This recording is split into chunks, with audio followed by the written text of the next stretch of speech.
Good, good. Hi, everyone. Welcome. My name is Sarah Alexander, and I'm the Executive Director of MOFGA. Yay! Thank you. I'm hearing that it's very loud, so maybe our sound people will work on that, or if it's feeling a little too loud, maybe just step in from the speakers. All right, so we are very excited to be here today, Friday, the first day of the fair. We have beautiful weather. We couldn't have asked for anything better. This sun that is shining today is powering our 102 kilowatt solar array, which powers all of MOFGA all throughout the year and covers all of our power for the entire fair. So we are a green fair. I also want to mention, related to that, as many of you know, today is the day of climate action internationally. There are climate strikes happening all around the world. It's a youth-led movement, and the youth are participating here today at MOFGA as well. So there are 3 opportunities today for people that want to participate in the climate strike here at the Common Ground Country Fair. One of them happened at 10 a.m. as part of the Bike and Pedestrian Parade. We're going to do that again at 2 p.m. If you want to participate, just meet in the bike area over by the Rose Gate. And then the Children's Parade at 2:30 will also have participants participating in the climate strike today. We're all working for a better, healthier future. Thank you for being here for that. So today I have the pleasure of introducing our keynote speaker, Representative Craig Hickman.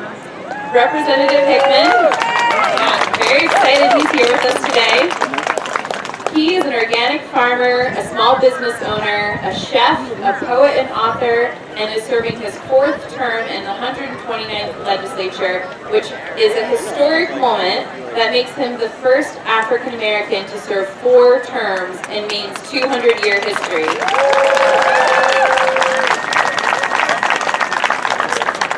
In the legislature, he's the chair of the Joint Standing Committee on Agriculture, Conservation, and Forestry, all things that we care deeply about, and he champions food sovereignty, food security, food freedom, food processing infrastructure investments, and other efforts to protect Maine's small family farms and promote rural economic development.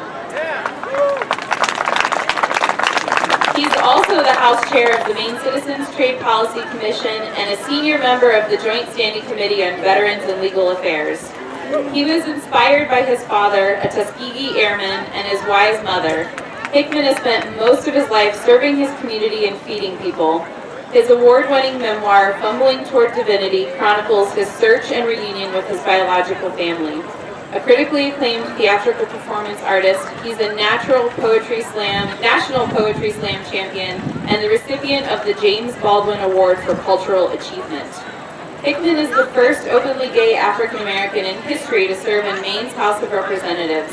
Originally from Milwaukee, Wisconsin, Hickman moved to New England to attend Harvard University, where he graduated with a bachelor's degree in government, and he and his spouse, Yo Blom, live in Winthrop, where they own and operate Annabessacook Farm, a sustainable farm raising organic produce, dairy, and livestock, and they also host the Winthrop Community Gardens and a fresh food bank for anyone in need. Please join me in welcoming Representative Hickman to the stage.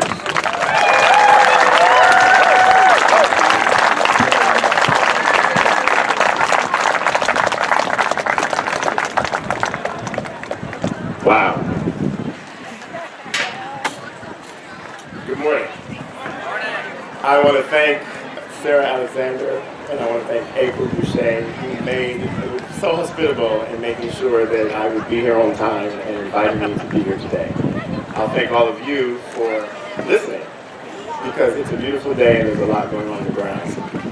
I don't want to go on for too long, but I do want to dedicate this keynote address to my friend and former colleague, Bill Noom, who many of you know or knew, who passed away 4 years ago, and his family is probably still here this year selling land, and I miss him a lot. We served on the committee together. Both of us were organic farmers who were trying to become chair of the committee, and we were friends, and so we had a long conversation about how that was going to go, and we didn't make the final decision, obviously, but I really miss him, and so this day is for him and his memory.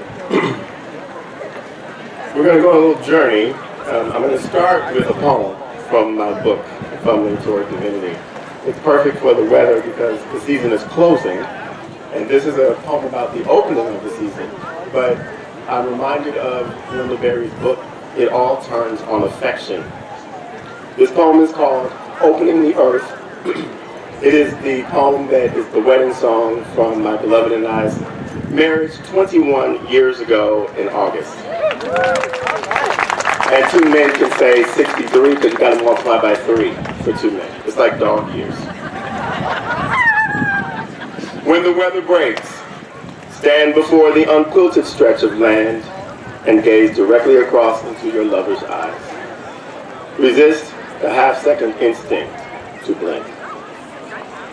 Ready yourself for designing earth too hard to chop. Remove the gloves of shame, clip the nails of fear, fall in unison to your knees. Fertilize the earth with raw honesty. Weed out dissension. Plot vegetables and flowers and talk about the colors that will bloom. Water often with fluid from a red, red heart. Welcome imperfection. When needed, rest in solitude near the tree-rooted corner. Surrender to the half-second instinct to blink. Pray. Pray. Pray. Refreshed, work steadfast until stars, night star-nailed pewter close. Lie in your lover's arms, gaze once more into his eyes, anoint one another with moonlight. Sleep in the embrace of rich harvests to come, crack open fever-bright eyes, and awake to morning's sun-forged opening. Begin again.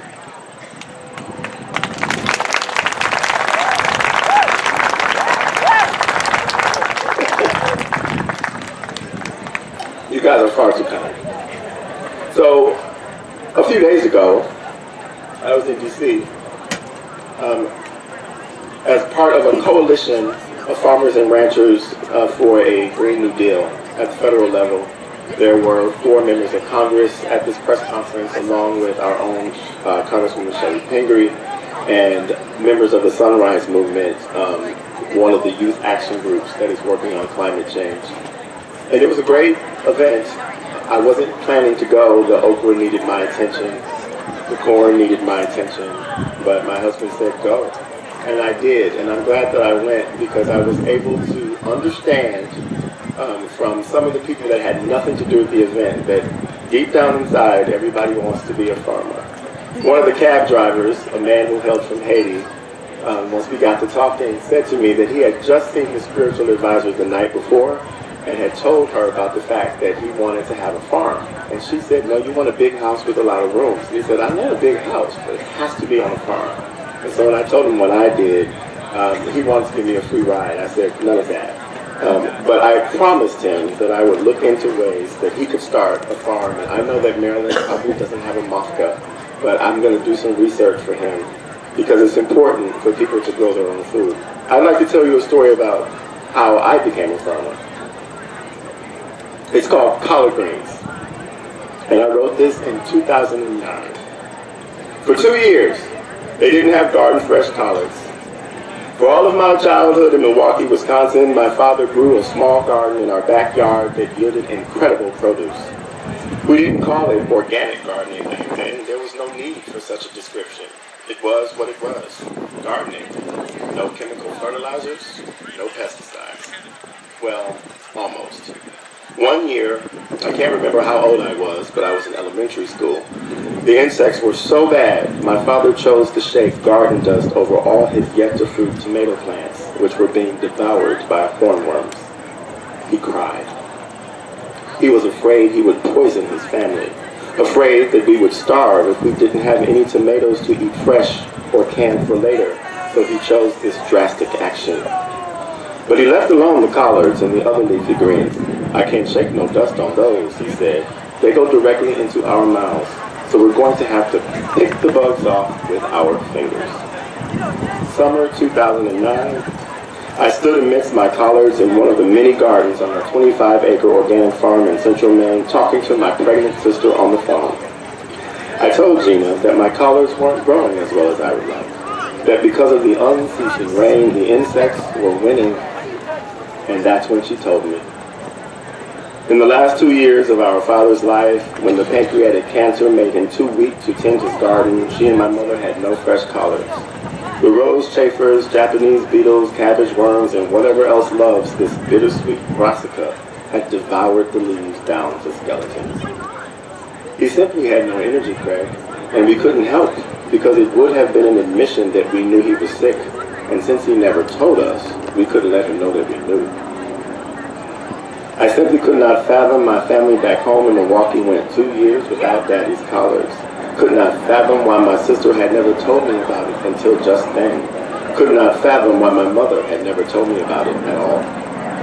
I stood amidst my insect-infested collards and wept. Losing my father on March 14th, 2007, a month to the day after he turned 87, began the most transformative rite of passage in my life to date. The man who taught me about discipline, respect, honor, dignity, about how to dream great dreams, about how to rise up after being knocked down, how to love, how to live, had left this world and left a hole in my soul as big as the lake on which my farm sits. 2 years later, in early spring, when I finally came up from under, I saw my father walk from the side of the road right up the gravel driveway and into our house. I don't know if I was sleeping or awake, but I saw him nonetheless. Later that day, I stood before the unquilted stretch of land and told my beloved of my plans to become a bona fide farmer. He thought I was crazy, said it was too much, that I'd never keep to it. You can't even weed the garden we have. Well, I love a challenge, so if you tell me I can't do something, I'm determined to prove you wrong. Like my neighbor who told me I could never get elected in Memphis. 5 months later, I opened a farm stand on the side of the road right in front of our house and began selling the succulent vegetables that our land offered up. Now, I'm addicted to growing things. I've turned a mere half-acre of our farm into a scoop of organic gardens. Composted manure from around the barnyard, a small tiller for cultivation, a few farm hands, a garden rake, hoe, and pitchfork, a mosquito net as necessary, and as many daylight hours as the sun above can muster is all we live count on to produce our harvest. Now, I can't stop opening a new patch of earth to plant some new variety of heirloom tomatoes to round out the cornucopia from Annabesco's farm.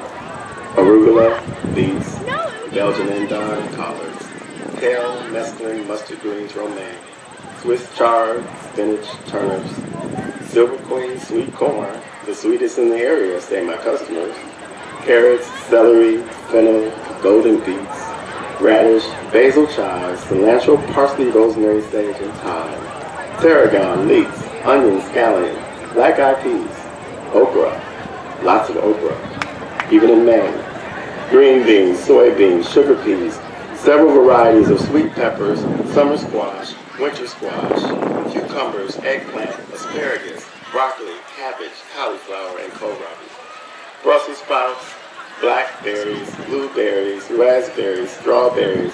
We got a lot of wild blackberries growing around. Cantaloupe, honeydew, sugar baby watermelon, and anything else that I can trick to grow in this New England climate. I just can't stop. As though all the energy my father didn't have at the end of his life has fueled me to work from sun up to sun down, planting, weeding, hauling, turning, picking, packaging, selling, and of course, eating. My favorite thing to do. I'm even making fresh cheese and yogurt and ice cream from the goat milk my husband massages out of our goat every evening after healing patients all day at Maine General. baking breads and quiches and pies, cakes and hearty cereals, preparing meals for bed and breakfast guests, private dinner banquets for neighbors and friends. And we've got 2 new greenhouses. Can't wait to see what they can produce in the winter. Before long, we'll be growing our own wheat, making our own honey, slaughtering our own meat. I stand on my Father's shoulders. He whispers music over mine as I open the earth, loving her, tenderly, deeply, desperately, and whisks mosquitoes away from my ears so I can hear his music more clearly. He shows me the way. I've never been more committed to anything in my life, never been happier. There is simply nothing like living off the land and nothing simpler. Knowing exactly where your food comes from because you produce it yourself. My customers, they appreciate every bag of spinach, jar of granola and yogurt, every crown of broccoli they get from my farm. And I appreciate them, their concerns and requests, their own gardening triumphs and failures, our exchange of ideas and recipes and tricks.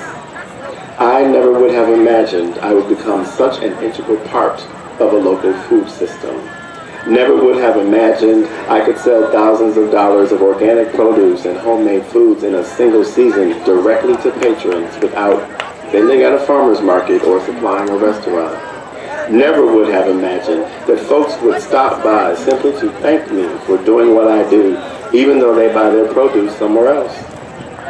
I think now of Michael Pollan's words from his must-read book, In Defense of Food, quote, "In a short food chain, food reclaims its story and some of its nobility when the person who grew it hands it to you." Think about that. In a short food chain, food reclaims its story and some of its nobility when the person who grew it hands it to you, face to face.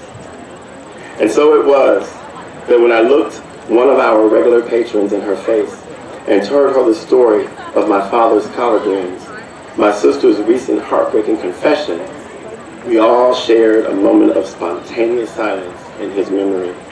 And I swear to God, within a week, my collards were on their way to the biggest, sweetest, greenest collards I had ever grown.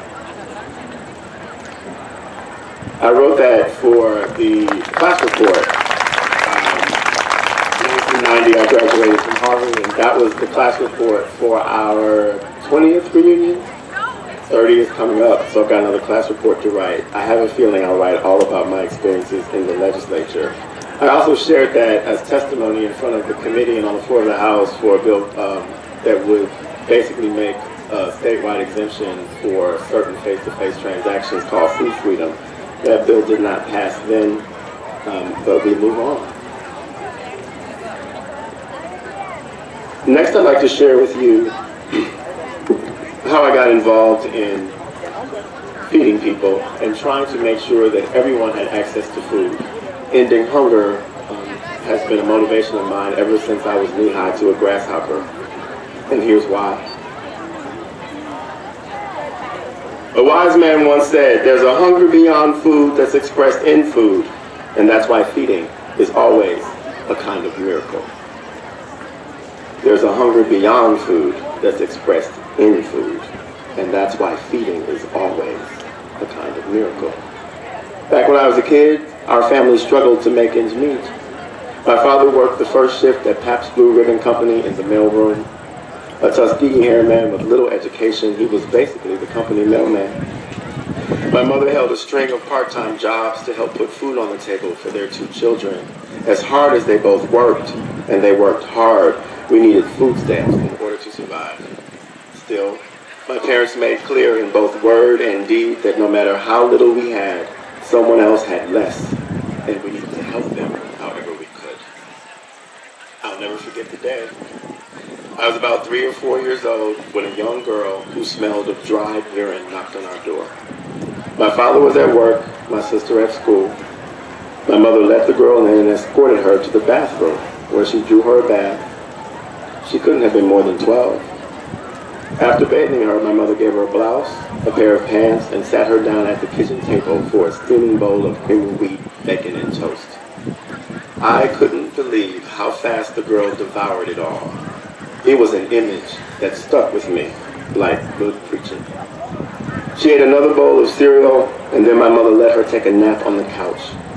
Later, when it was time for her to leave, my mother handed the girl a brown paper bag with a change of clothes and a peanut butter and jelly sandwich inside. I could not count how many girls came knocking on our door over the next months, but they came nonetheless. My mother cared for each of them in almost the exact same way, like a ritual. Our home was a stop on an underground railroad for throwaway girls. It's no surprise then that I would turn my current home into a place where anyone, no matter their need, can come at any time, no questions asked, and receive food. Because if it takes a village to raise a child, it takes an entire community to feed an entire community. Food is life.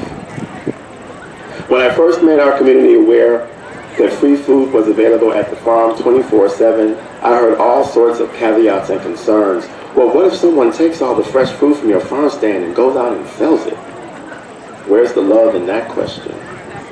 Well, then I guess they need money to make their rent or pay their mortgage, I replied. How can you be so sure that people who take it really need it if you don't ask any questions? Well, you can't. But so what? Last Wednesday, during preparations for the hot meal to go at Annabezacook Farm that the Winthrop Hot Meal Kitchen provides each Wednesday until we find a permanent home to provide food and fellowship for people each day, a woman called to ask if we still had half a bushel of tomatoes to sell. Her voice sounded vaguely familiar, but I didn't recognize who it belonged to. I told her we did. I asked her what she wanted. Canning. I want them for canning, she said. Well, then we have some left to sell, I replied. It was late in the year, probably around this time. This was from 2011, so 8 years ago. It was late in the season. Tomatoes had pretty much gone by, but we were lucky enough in recent weeks to harvest another 3 bushels, perfect for canning, because most of our plants grew in a greenhouse tunnel in the middle of the field behind the barn. Well, how much are you asking for them? She said timidly. From her tone, I sensed she had need. Well, how much are you offering? $10, she replied. Perfect. Do you know where we are? Oh yeah, I'll be over this afternoon. Hours later, a woman walked up to the door, a woman I had not seen since the summer before. From September through November, she came once or twice a week and purchased pounds of Swiss chard, bushels of tomatoes, cartons of squash. She was preparing for winter, and I was humbled and honored that she chose our farm to buy the food she would process for her family. I haven't seen you in a long time. I'm unemployed now. The look on her face broke my heart. Was it you who called earlier about tomatoes? She nodded. I almost lost it. I wouldn't call her my friend. We don't hang out or do stuff together or anything, but she's certainly my neighbor. I knew she worked for the state, and with all the recent budget cuts, it did not surprise me that she had lost her job. I also knew she had a large extended family to feed, and here she was on my doorstep knowing we give away food, but offering to buy a half bushel of tomatoes for $10 nonetheless. I tried not to be awkward. I'm not sure if I succeeded. Well, it's Wednesday, and we offer a free hot meal today in addition to the fresh vegetables. Would you like one? She shook her head, eyes cast down at the ground upon which we stood. Well, I'm going to be insulted if you don't take some of this food I cooked, so here. She obliged. I gave her 4 meals, asked her to put them in her car, and meet me in the garage so I could show her where the tomatoes were.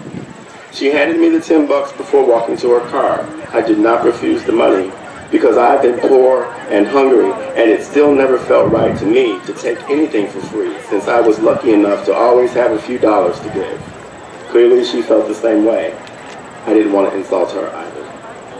After we showed her which box to fill up with organic tomatoes, my godson and I left her alone in the garage where all of our fall harvest is stored. Winter squash and pumpkins, melons, carrots, turnips, rutabagas, and beets, potatoes, sweet potatoes, cabbage, onions, and leeks.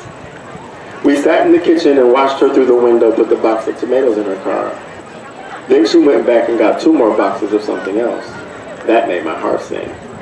And so it was that a woman in need called on a hot meal Wednesday, offering to buy tomatoes so she wouldn't feel shame about coming to receive the food she needed. That's called pride. And I know there are a lot of people like her who would never use a traditional food pantry that they would have to sign up for because their pride simply would not allow it. When she was leaving, she saw my godson and expressed her gratitude with a smile. "You tell Craig thanks so much for everything." Now, if you saw her walking down the street, you probably would not think she was hungry, that she needed food, because you can't always tell. You can never be sure of the level of need that another person has. No matter what car they drive or how many iPhones they have, you still don't know what's in their bank account, what they may be struggling with at home, and maybe they're borrowing someone else's car. Everyone has a right to food, so we must make sure we do not keep anyone from the table. No one among us should go hungry for a single day. Now, make no mistake, feeding people is not always a selfless act. We're only as strong and prosperous as the least amongst us, and so if one person is hungry, we're all hungry. Moreover, the miracle of feeding people that the wise man I mentioned earlier spoke of happens as much inside the person giving the food as it does in the person receiving it. That's how love works. The act of giving brings me joy. Sometimes, I happen to be in the music room in the front of our house when I see someone through the window gathering food off the farm stand by the side of our road. Much of the food there disappears in the middle of the night, so if I catch a chance during the day, I always stay and watch until they're finished. What will they take? What do they like? What do I need to grow more of next year? I watch them fill up a bag and drive away. Sometimes a person will sample something, a string bean or a cherry tomato, and decide it's not sweet enough or firm enough, and they'll choose something else. Sometimes I feel like I'm spying on them, but hey, they can't see me inside my own house. It's all out in the open anyway, so I get over myself and allow my writer's curiosity to win out. When I watch a hungry person or a person in need have a chance to actually choose what they take to eat, I smile then, or laugh out loud, rain falling from my eyes. Food is life. People who want to live need to eat. And there's no reason whatsoever why we can't come together as a community and feed them. So go, young people, go out into the community and collect as many pounds of food as you can collect for the agencies in your community that feed the people. Food is life. Now go, make miracles. I delivered that to Representative Cook Community School on their community service day. It was well received, and they raised a lot of money and they gathered a lot of food for their community.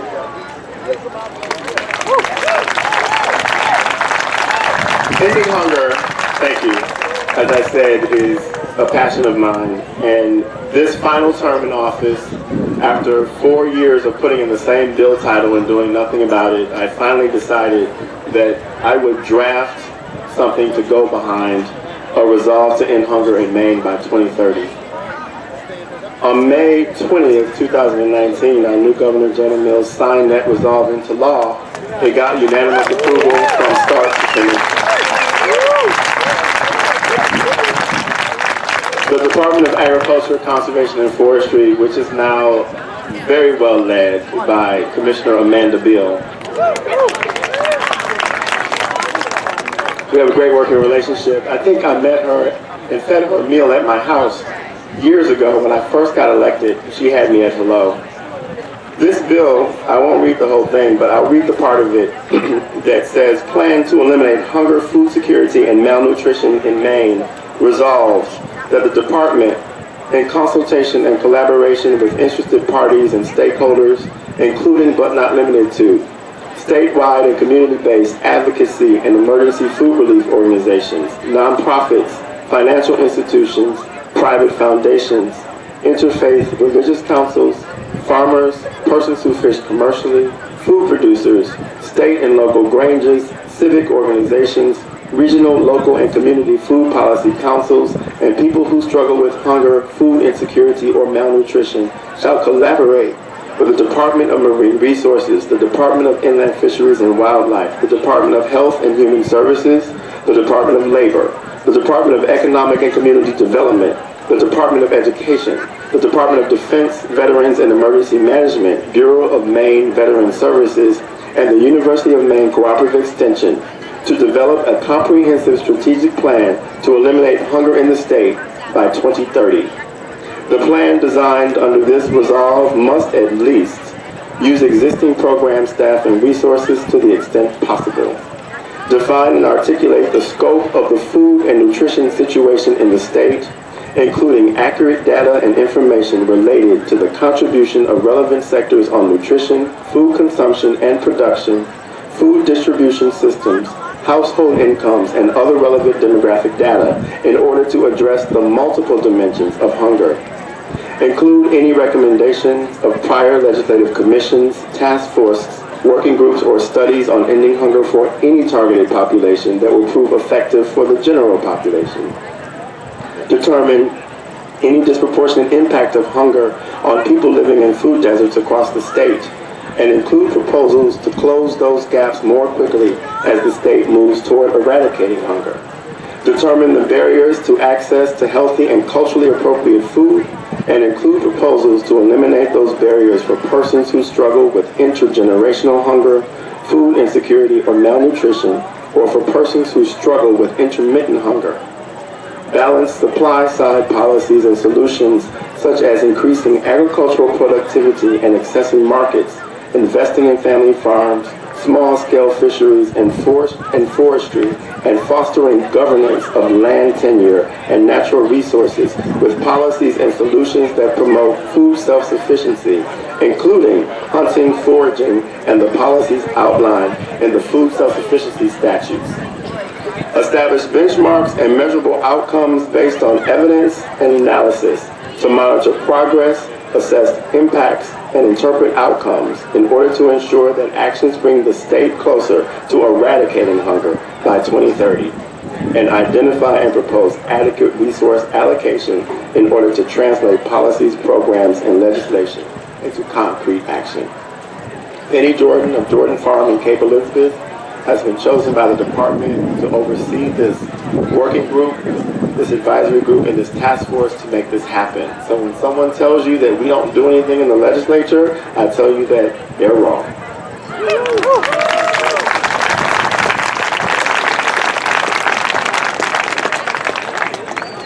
Now, some of you know that I have been a supporter of food sovereignty ever since I got elected.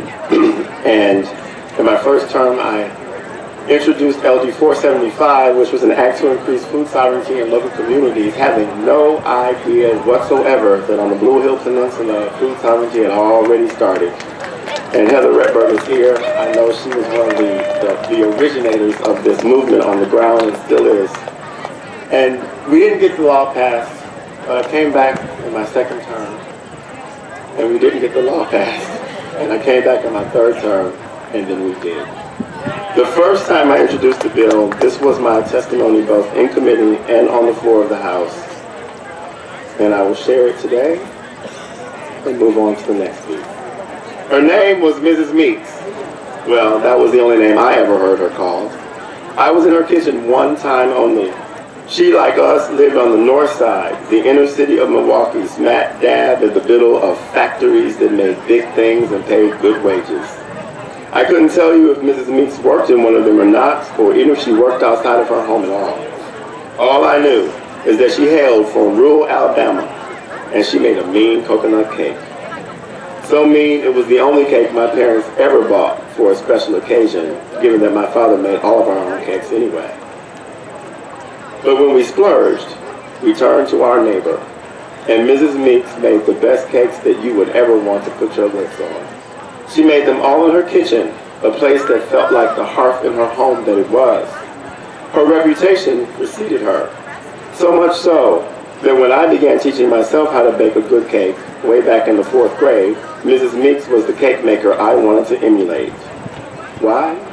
Because in every single bite of her cakes, you could taste the love. Just as you could taste the love in Aunt Fanny's famous seafood gumbo. Originally from rural Louisiana, Aunt Fanny migrated to Milwaukee after World War II. In the Great Migration, her expertise in Creole cuisine in tow with her. Nobody we knew who wanted gumbo for Christmas ever made their own. They bought some of hers. Or if they were really lucky, she invited them over to her house, sat them down right at her kitchen table, and served that spectacular ambrosia fresh out of that giant pot. We were among the lucky ones. Still, if we took any of her gumbo home with us, my father reached into his wallet and gave her a little something something. She needed it to help her family make ends meet while caring for a son who was challenged in so many ways. Now, what on earth do Mrs. Meeks and Aunt Fanny have to do with food sovereignty? Well, everything, pretty much. And even though they both lived in cities by the time I was able to partake in their culinary wizardry, their values were shaped in the rural communities from which they hailed. And so were my parents, which is why my father shared some of his hunt with our neighbors whenever they needed it, why my mother fed and bathed countless throwaway girls who knocked on our door, no questions asked. Now, I live in a rural community, a community of people who share my values. After all, they sent me to the legislature, not once, not twice, not 3 times, but 4. They share the value of this. I believe locally produced food is national security. I believe that access to wholesome food is a right for every person. When 1 in 4 children among us goes to bed hungry every night, we must do better. Maine has all the natural resources and the hard-working, independent-spirited people to grow, catch, trap, forage, process, prepare, and distribute enough food to feed our people and strengthen our local economies. Let us stop importing more food than any other state in the contiguous 48. How can we do it? How can we move Maine toward prosperity with a robust food economy? Deborah Felder, in the introduction to the Winter-Spring 2011 edition of the Maine Policy Review special issue on food, wrote this. As public policy initiatives at both the state and the federal level heat up, the Farm Bill, food stamp reauthorization, climate change, green jobs, energy policy, transportation, food safety, preventative health, environmental protection, immigration reform, and trade policy can all be viewed through the lens of a sustainable food system. Maine is in the region of the country with a long history of agriculture and marine resources. We can use the current momentum to support policies that promote local economies and statewide growth. Additionally, Maine is part of a larger regional food system, and we need to continue to work collaboratively with our New England neighbors and learn from their endeavors. Current systems that treat food and water as commodities or individuals as mere consumers will not sustain us as we approach a world population of 7 billion, twice as many people as there were in 1960. As the Beatles said, we need to come together right now. Those were wise words written 8 years ago. I believe that one of the best ways to achieve more food self-sufficiency and food security in Maine is to allow our neighbors, many of them small-scale farmers or food producers like Aunt Fanny and Mrs. Meeks, to advertise, sell, and feed us the food we want to eat. If you control the food, you control the people. People, said Woodrow Wilson, may now be dominated and governed only by their own consent. Self-determination is not a mere phrase. It is an imperative principle of action. Food sovereignty equals that imperative principle of self-determination. Who gets to decide the rules and regulations about our local food system? Who do you trust? The multinational biotech companies that so desperately want to control our food supply by genetically engineering seeds and patenting those same seeds, and then influencing the FDA or the USDA to create policies that serve to drive small producers out of business? See Wholesome Meat Act of 1967. See Poultry Processing Act of 1969. Waldo County is not the same as it was back then, that's for sure. Do you trust the food system that allows chickens to be slaughtered at a rate of 175 per minute with minimal human oversight? The carcasses dipped in bleach and chemical brines in order to make them fit for human consumption? A food system that allows for hamburger filler to be washed in ammonia in order to kill E. coli and make that meat fit for human consumption? I would diverge from this speech years ago to tell you that in Washington, D.C. a few days ago when we met in Congresswoman Pingree office, a lawyer was there speaking with her about the fact that the USDA has known for a very long time that even with what I just read, most of the meat, the poultry that we buy at the store is infected with contaminants that are likely to cause human illness, and they're not doing anything about it. So who do you trust? That industry? Or the person in your neighborhood or community who produces food with wholesome ingredients and heaping bowls of love? If you control food, you control the people. If the people of Maine, through their representatives, make a firm stand on who has the right to make the rules for their own food, then how can we go wrong? The threat of the FDA or the USDA coming in and taking over everything or shutting us all down is a fear-based argument that simply has never held any water. Food sovereignty means local rules for local food. Food sovereignty is rural economic development. Food sovereignty means farmers and people who commercially fish. See, this is language from the revisor's office, which I'm now using. Have first rights to local and regional markets. Food sovereignty means empowered communities all over the state working together to advance local food systems that ensure health and dignity for all Maine people. It means that farmers, farm workers, ranchers, people who fish commercially will have control over their lands, their water, their seeds, and their livelihoods.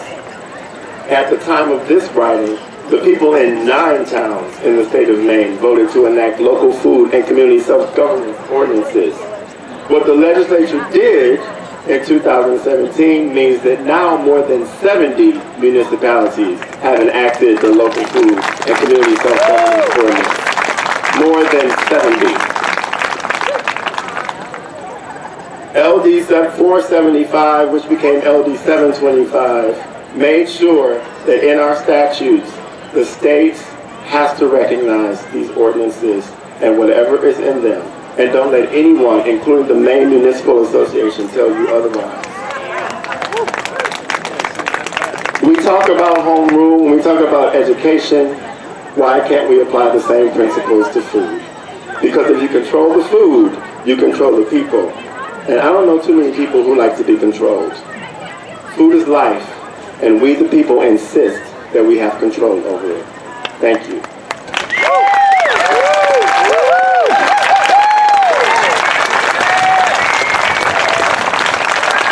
So, well, thank you. I have one more thing I have to share with you. The one thing that we did not accomplish this session was to put something on the ballot that would allow all of you to vote on whether or not the people of the state of Maine have a constitutional right to food. I introduced that piece of legislation 2 sessions ago. The House passed it with a 2/3 vote. The Senate killed it without a debate. This time around, it has passed in both the House and the Senate, but we have to go back next session to enact it, which takes a 2/3 vote of the legislature, and it will not be easy. And so I just want to share this piece of writing that I presented with this bill 2 sessions ago. Not much has changed, but I'm going to go with the original version because I still think it's the best version. When I first became a member of this body, I never thought I would present a resolution to amend the Constitution. I see that document as a sacred one, I wish the President did, which outlines the moral underpinnings of our society and sets forth the bylaws that undergird the foundation of a democratic republic. It must be amended but rarely. History, however, tells another story. Maine's Constitution is sacred precisely because it is a living and breathing document that has been amended 172 times since 1820, the last time in 2011. And so I stand before you today asking that we send a resolution to the people to make our sacred document an even stronger protector of individual rights regarding the most vital of issues. As food lawyer Peter Hutt states, the constitutional authority of the government to determine the food that can lawfully be marketed and the constitutional right of the individual to personal freedom and control of his own destiny will at some juncture inevitably conflict. That day of conflict has arrived, and we have an opportunity to make this moment of conflict transformational. So today, I present a resolution that pays the ultimate tribute to eaters, a set of rights that explicitly articulates an expression of our right to enjoy and defend life and liberty and pursue and obtain our safety and happiness as set forth in Article 1, Section 1 of the Declaration of Rights in the Constitution of Maine.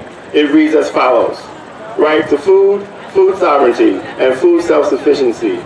All individuals have a natural, inherent, and unalienable right to acquire, produce, process, prepare, preserve, and consume the food of their own choosing for their own nourishment and sustenance by hunting, gathering, foraging, farming, fishing, gardening, and saving and exchanging seeds, as long as no individual commits trespassing, theft, poaching, or other abuses of private property rights, public lands, or natural resources in the acquisition of food. Furthermore, all individuals have a right to barter, trade, and purchase food from the sources of their own choosing for their own bodily health and well-being, and every individual is fully responsible for the exercise of these rights, which may not be infringed. This measure was carried over to the second regular session to address concerns raised by some legislators and citizens that this bill could somehow be misconstrued to grant greater governmental authority over providing food to people rather than securing and protecting individual rights, or that it would promote trespassing and even theft. Now, no one interprets the right to keep and bear arms to mean the state must provide all people with firearms, or that people have a right to steal them. I considered seriously all concerns. In other words, the bill needed some time to ferment. So in the period between sessions, I sought input from Republicans and Democrats, independents and libertarians, conservatives and progressives, allies and enemies, farmers and fishermen, chefs, cottage food producers, homesteaders, and lawyers until the language felt right. Like a big community pig roast barbecue, the amended version before us is the collaborative effort of many, and I thank them all. We won the support of the Maine State Grange, while the Maine Farm Bureau changed its position from opposition to neither for nor against. In a moment, Mr. Speaker, I will tell you why I believe we need to put this in writing, why it rises to the level of a constitutional amendment. But first, I want to say that this resolution, if adopted, will not invalidate any food safety laws or regulations currently on the books, will not invalidate any hunting or fishing laws currently on the books, and will not keep those requisite departments from enforcing the same rules. LD 783 is about freedom of choice, access to food, food self-sufficiency, food security, freedom from hunger, individual responsibility, and our basic fundamental right to work out our nutrition regimen free from unnecessary interference. So, no matter whatever else you have heard or been told, this resolution will not invalidate any food safety laws. Let's not go there. This is true, Mr. Speaker, because this resolution, if adopted, does not change one single word of statute. It adds a set of rights to the Constitution, which is given the force of law only by a court opinion or an implementing statute. This measure includes no implementing statute, and so, Mr. Speaker, if ratified by the voters, the legislature can, if it so chooses, create a statute in a future session to further limit these already self-limiting rights. But first, we must send it to the ballot box. I present a brief passage of testimony before our committee. Maine Organic Farmers and Gardeners Association expressed respect and appreciation for the effort to move this discussion forward through a constitutional amendment. When thinking about this bill, it occurred to us that the United States Constitution would have such an amendment as well. But as with many other bold initiatives, it is fitting that Maine leads the discussion. Federal policy largely determines what we have available to eat, even here in Maine, or especially here in Maine, since we currently import 90% of the food we consume. The food in the industrial food system is therefore ours for the taking, and it is taking us to a place, of epidemic addictions to salt, sugar, and fat, which leads to chronic diseases and slow death. Malnutrition, diabetes, obesity, Alzheimer's, endocrine disorders, hypertension, heart disease, and cancer are all linked to the so-called Western diet. The Farm Bill has contributed directly to these public health disasters. As Marion Nestle, a world-renowned nutritionist, explains, the Farm Bill matters. It is crucial to practically everything about our food system: what crops get subsidized, how much food costs, how land is used, and whether low-income Americans have enough to eat. Whether you are rich or poor, much about your food choices is shaped by what's in this bill's 357 printed pages. If you examine how its incentives line up, you will quickly see that it strongly favors the industrial agriculture of the Midwest and South over that of the Northeast and West. It favors methods requiring chemical fertilizers, pesticides, and herbicides over those that are organic or sustainable, and commodity crops for animal feed and ethanol rather than specialty crops, translation, fruits and vegetables, for human consumption. Because its benefits are proportionate to production levels, it promotes crop overproduction. This makes food hugely competitive and forces the manufacturers of processed foods and drinks to do everything possible to encourage sales of their products. The result? A food environment that encourages overeating of highly caloric, highly processed foods, but discourages this consumption of healthy, relatively unprocessed foods.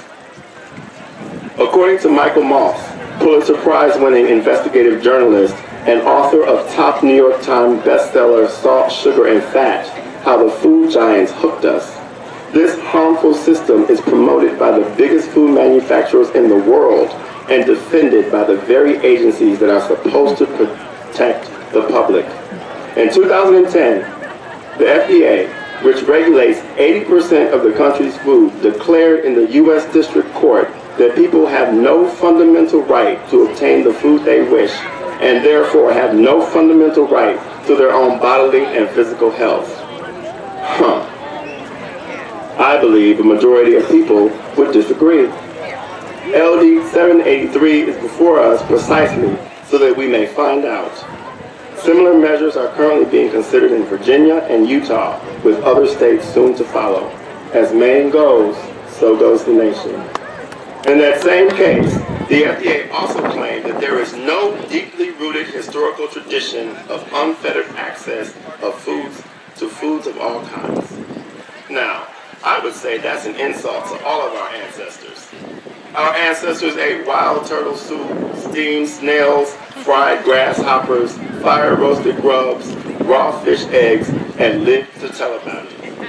Our ancestors figured out how to make hog intestines, pig feet, beef tongue and brains, chicken hearts, thymus glands, and pork belly taste good, and lived to tell about it. Fast forward several centuries, and the government agencies that are supposed to ensure food safety didn't seem to care much about the quality of the meats available in the neighborhood grocery stores during my childhood. For the exchange of our food stamps and sometimes our money, the only chicken available would be so yellow with age and degradation, my mother would soak it overnight in vinegar and lemon water to kill whatever might live on it, then stew it for hours in a pressure cooker to kill anything that might live in it. In the last 20 minutes or so, she would drop dumplings in the savory pot liquor and build a part of heaven right in our kitchen. We lived to tell about it.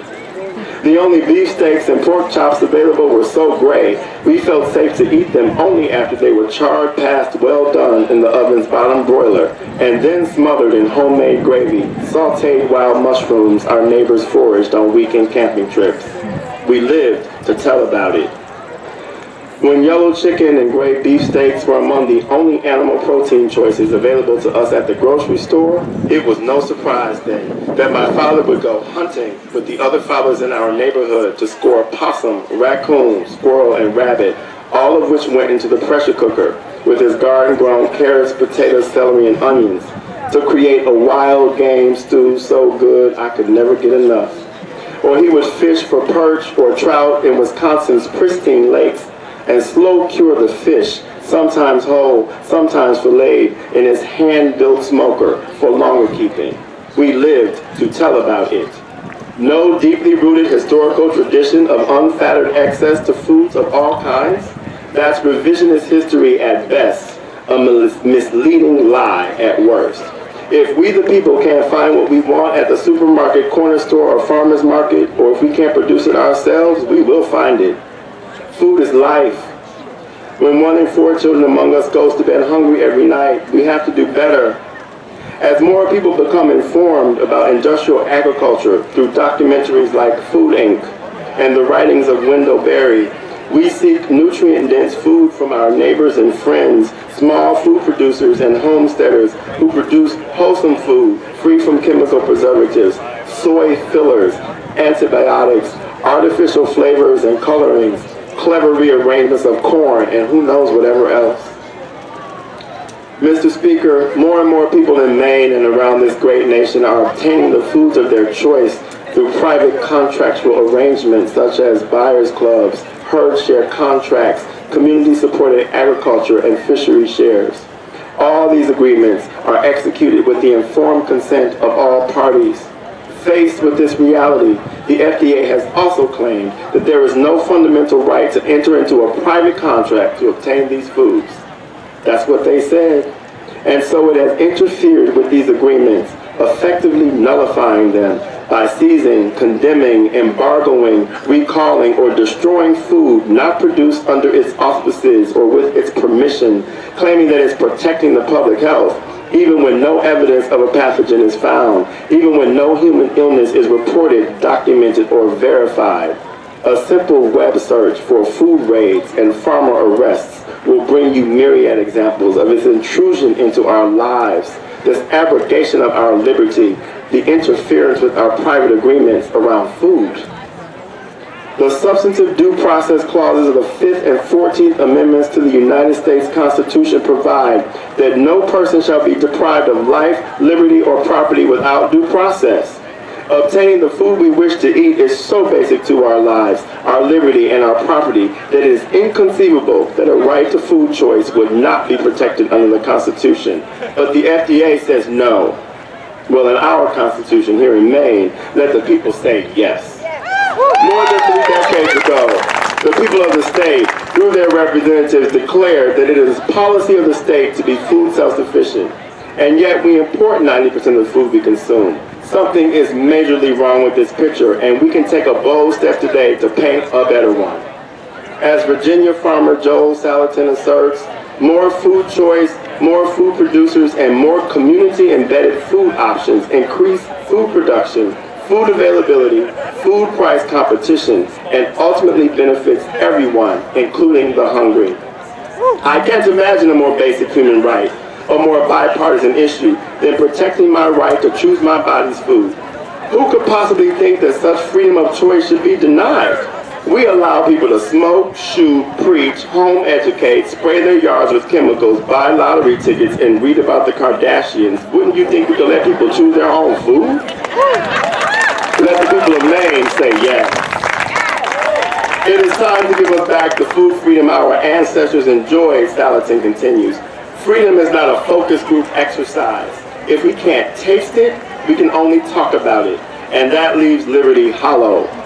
It's time for us to embrace the innovation and food security solutions that granting a fundamental right to food engenders. Let the people of Maine say yes. Mr. Speaker, our courts have yet to recognize the right to food choice as a fundamental liberty right.